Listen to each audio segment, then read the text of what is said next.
சற்று முன் இந்த சுவற்றின் நடுவில் சொர்க்கமும் நரகமும் எனக்கு எடுத்து காட்டப்பட்டது. நல்லதையும் கெட்டதையும் இது இன்றை நான் கண்டதை போல் இதுக்கு முன்னாடி கண்டதில்லைங்கிறாங்க. இது புகாரியில் 540வது ஹதீஸ். அதே மாதிரி இதே மாதிரி இந்த ஹதீஸை இன்னொரு இடத்துலையும் வரும்.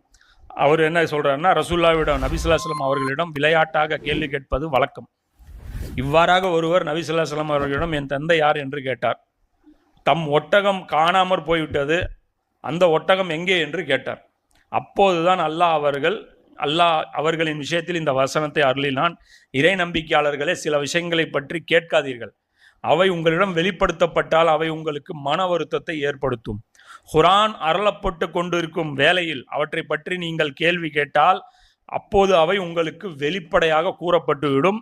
நீங்கள் வினவியவற்றை அல்லாஹ் மன்னித்து விட்டான். இதுவரை நீங்கள் விளையாட்டுத்தனமாக செஞ்சது அல்லாஹ் மன்னித்து விட்டான். அல்லாஹ் மன்னிப்பு வழங்குபவனாகவும் சகிப்புத்தன்மையுடனாகவும் இருக்கிறான்.